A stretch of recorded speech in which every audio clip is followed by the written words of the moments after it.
Alright, I just got up to the hives, and before I do anything else, I want to get my smoker going. We use just a very plain smoker.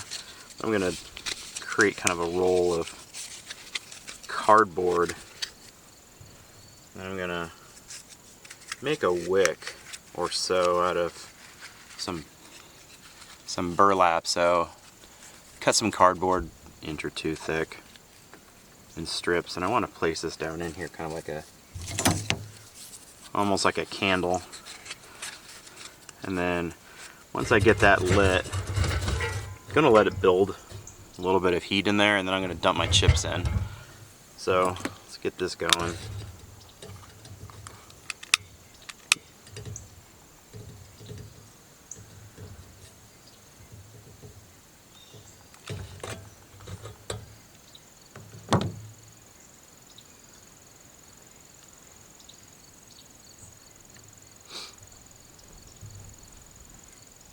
That cardboard will give us kind of an ember base to heat the rest of the chips and keep them going until the chips themselves take off, and the cardboard won't last that long. So combination of the cardboard starting and then the actual chips will give us just about enough smoke that I need for just doing an inspection today.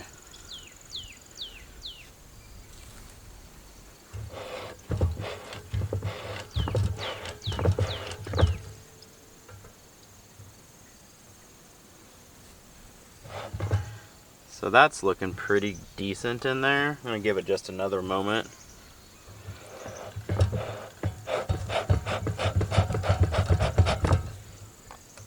As you can see, it's actually got a pretty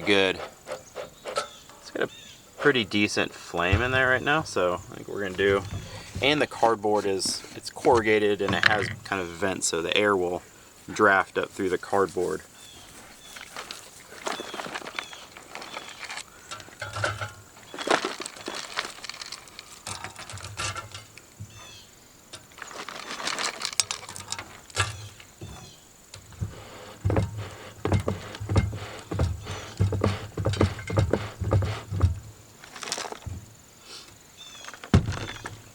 Give that a moment.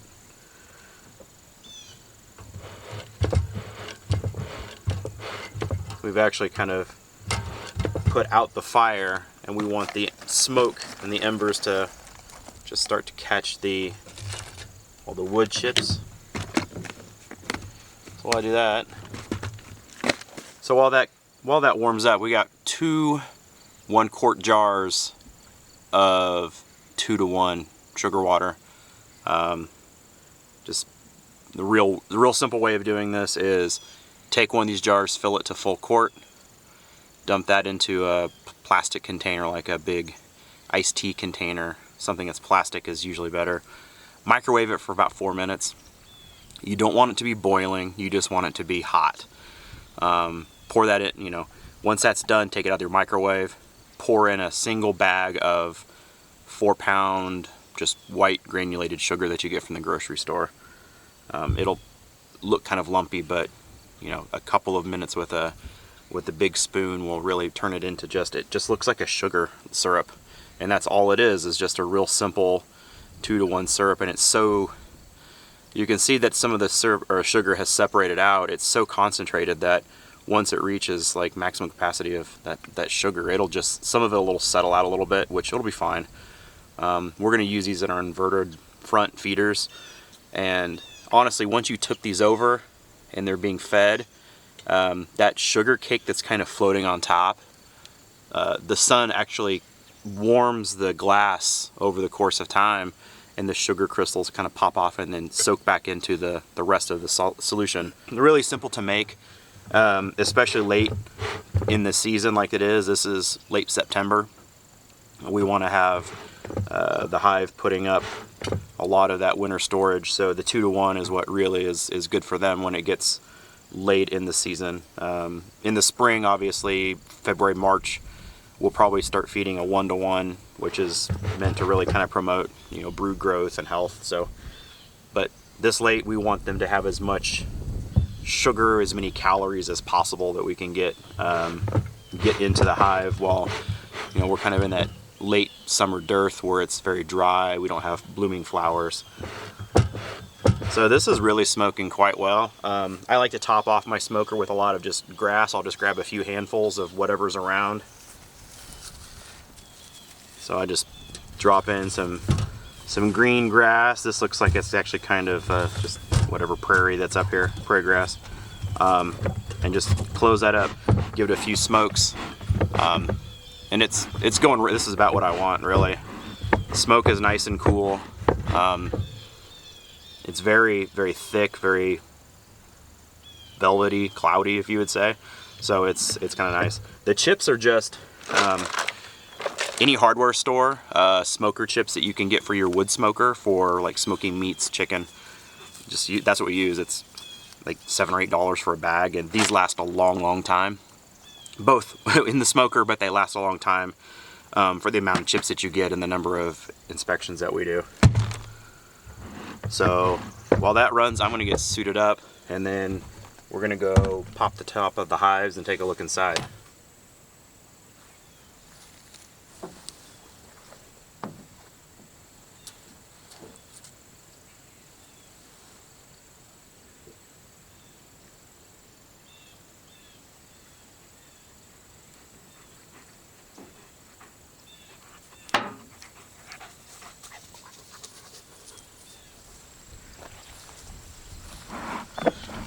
Now I always like to smoke my jacket and my gloves down a bit when I get ready.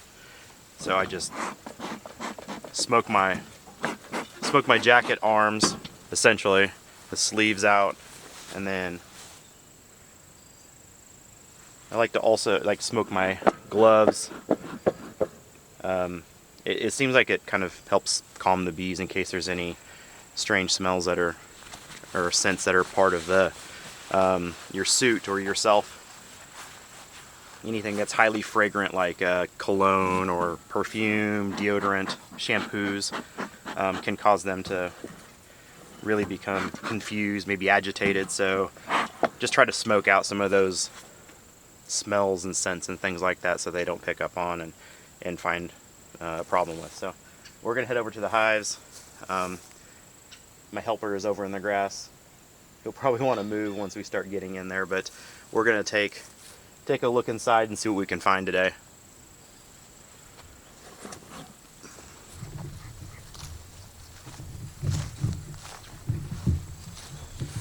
This is Hive 1 here, Hive 2 is in the background over here. The bees actually, they consumed an entire 1-quart jar that's on that feeder, and it's only been in there for about 2 days. That'll be the last thing we do, is pop on the new feeder jar before we go, but we're gonna get into the box and take a look at what's inside. But those jars, they are definitely consuming the food that we're giving them. So anything that helps them winter well is what we want.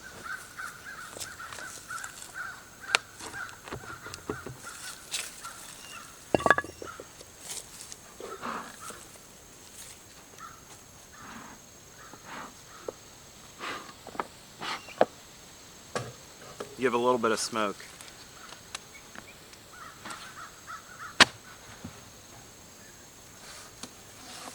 So the girls are up in top. Looks like they are up in the top of the box cover, the lid, so to speak. So they're up here, very docile. They're just kind of hanging out, which is what we want, really. You want happy, docile bees.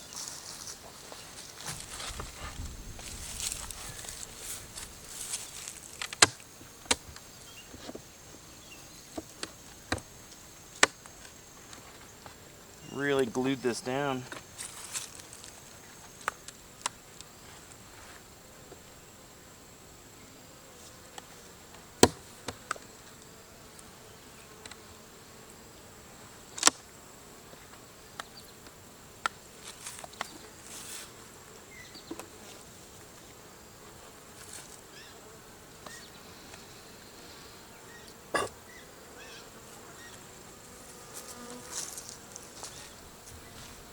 So we'll get in here and take a look at one of our, whoops. So we'll get in here and take a look at our beetle traps.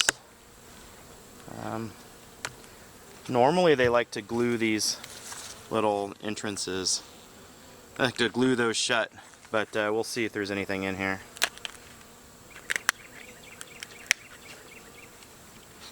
Couple of dead ones. You can see right here in the corner there's a few dead ones in there, so they've corralled them into the beetle traps and have killed them off. That's good.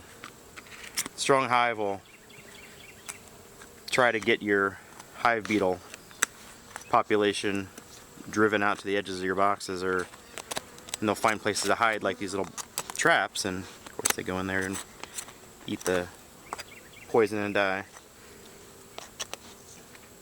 But I like to clean those out so that we're helping out.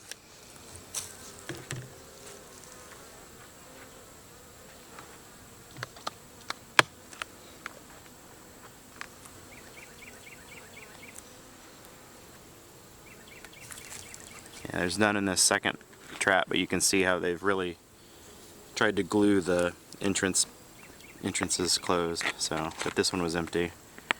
So really only 3 or 4 dead ones in the other. That's pretty manageable. Normally we only see 2 to 3 usually. 3 to 4 is about the most we've ever really seen. But I like to get these doorways open back up again so beetles can go back in. Set that aside. Alright, let's get a frame out. Let's see, there are little shims for our ventilation. We're going to take those off so we don't lose those, because those are going to go back on.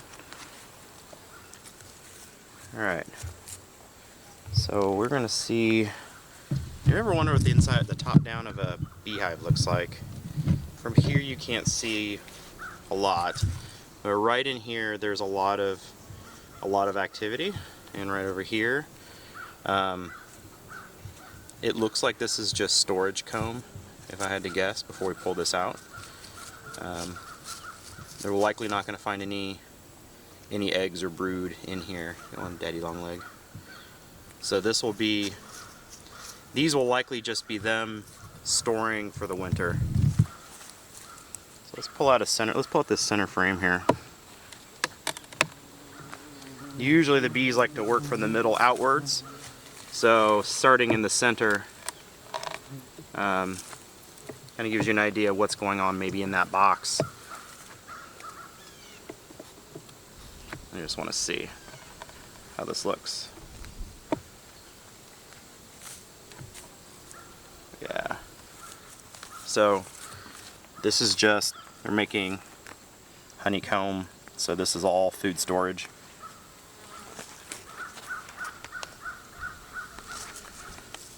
A good bit on this side as well, but there's no brood pattern, no eggs in this. It's just full food storage. This is the pantry up here, it looks like. So we actually look down inside here, we can see that the adjacent frame actually has quite a bit in it. So that frame to the right has quite a bit of buildup as far as comb goes. So what I want to do is, I think I'm going to pull the top box off, and then we'll pull a frame from the middle down below and just check to see if there's any brood activity, any egg developing, larva, that kind of thing. So we'll get this back in here.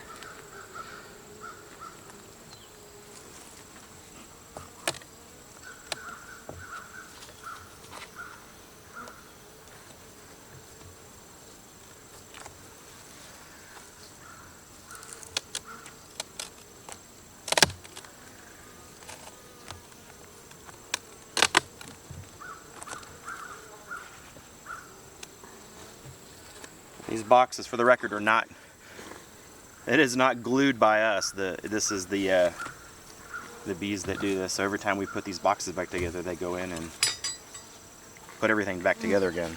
Glue it down really well.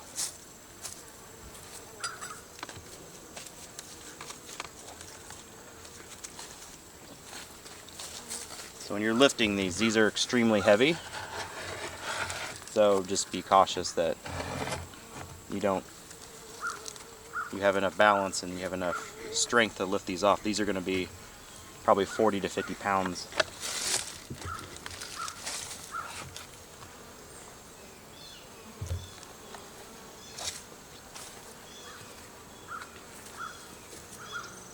So these sponges, the blue and the yellow, are mixed with a little bit of glycerin and oxalic acid. So that helps us with just mite control.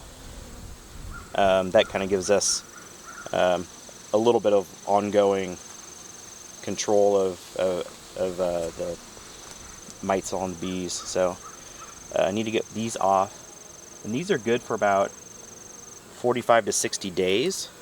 They've been on for maybe 3 weeks now.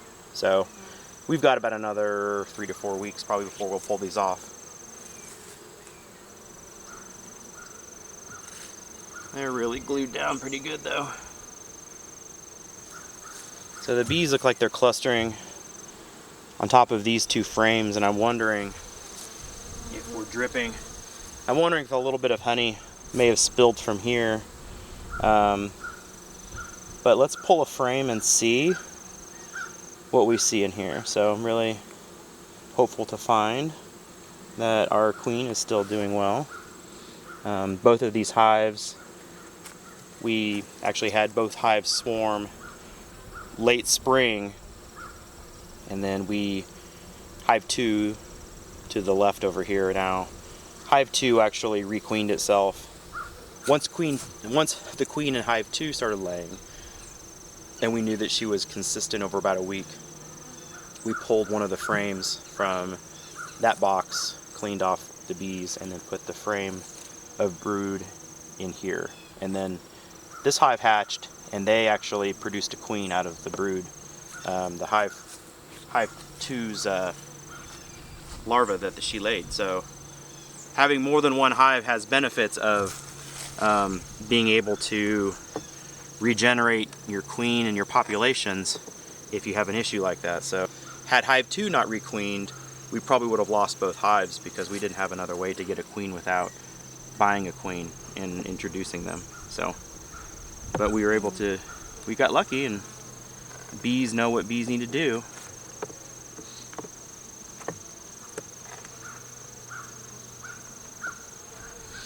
These are really stuck in here. Watch out, girls. Let's see what we got. Looks like we've got some pollen in here, but that's about it. Cells that have the kind of the orange color. Everything else just has what looks like honey or water in it.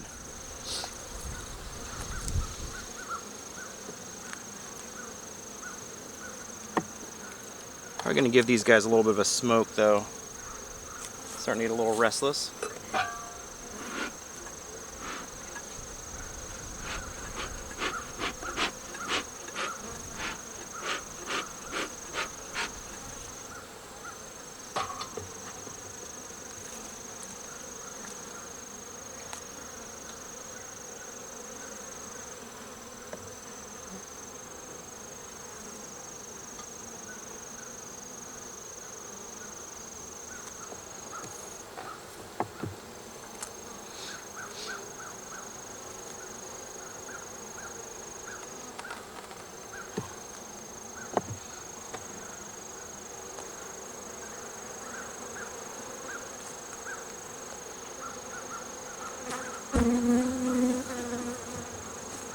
So this has larvae.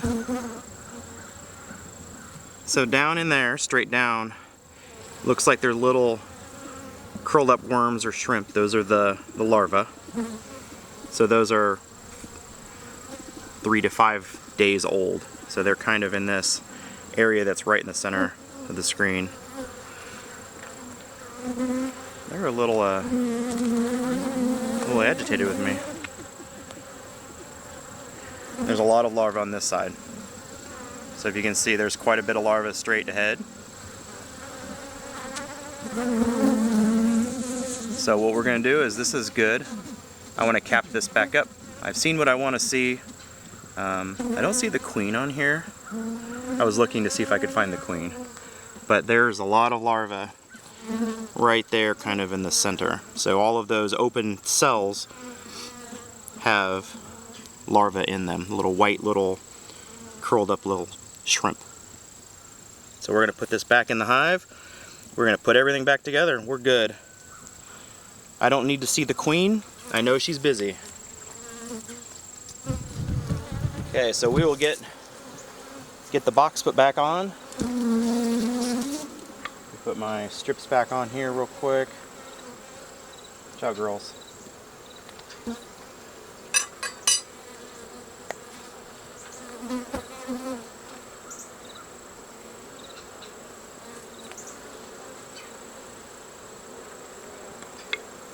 All right.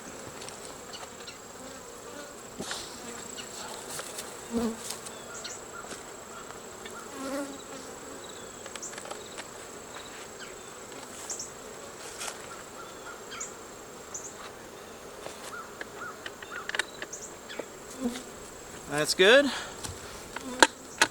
Get that latched.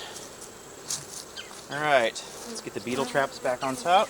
The hive is really busy now. You can really hear the activity that's coming from inside.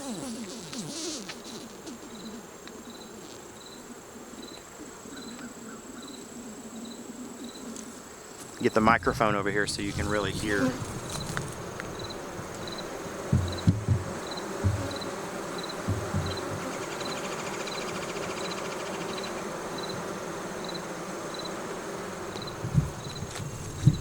Really hear down inside there. Right, we'll get the box top put back on.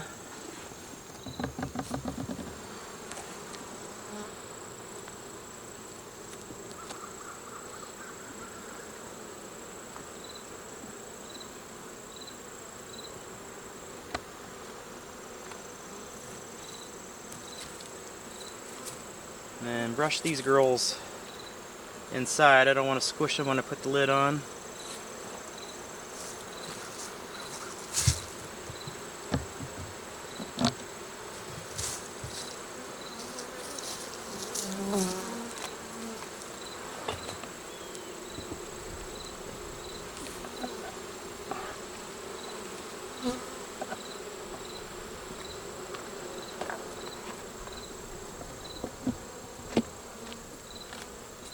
All right.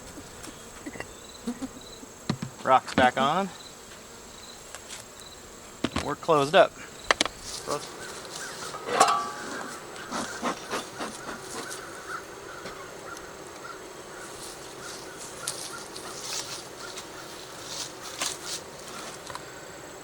So these jars just kind of sit in here and they have little holes in the top.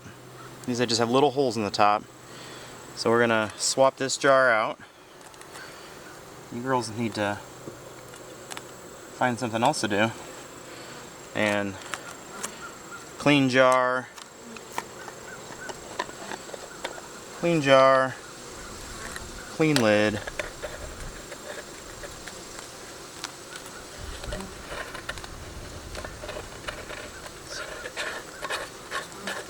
So clean jar, clean lid. Holes in there, and we just slip that right in. That's all there is. Feeding. Get these gals off of here. They've got a new buffet, so they don't need that anymore. So we're done with hive number 1.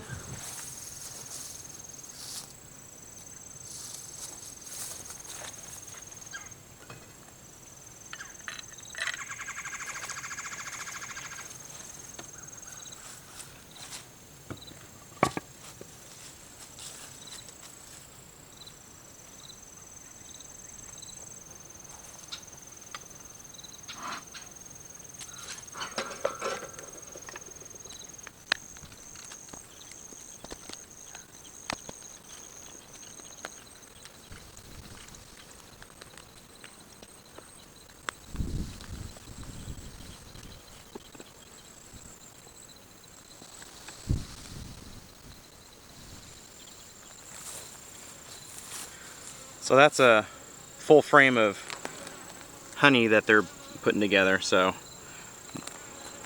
that's all honey storage. But this is basically we have this divided with a queen excluder.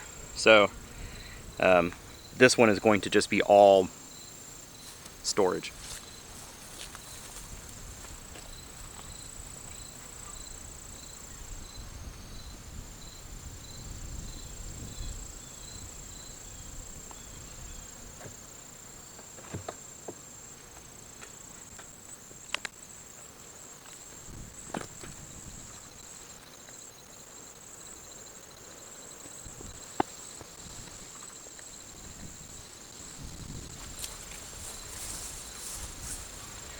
So that's a frame that has good brood pattern. It's got a bunch of honey around the outside frame, which looks like the other frame that we brought back.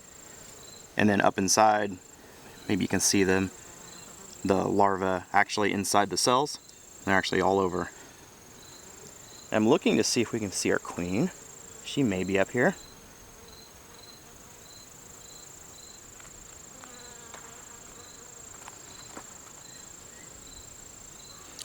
There's a lot of larvae on this side, kind of in the middle, top third.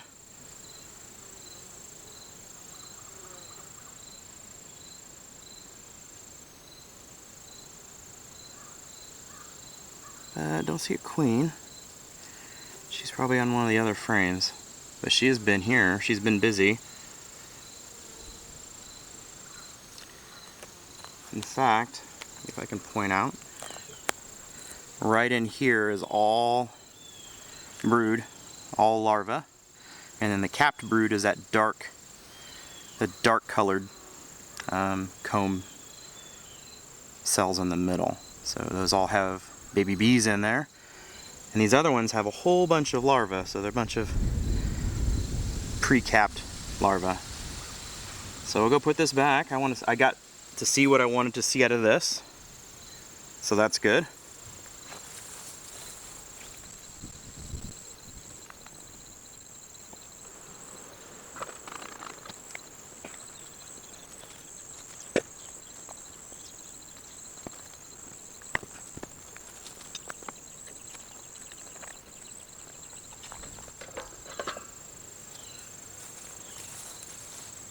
And that's pretty much it.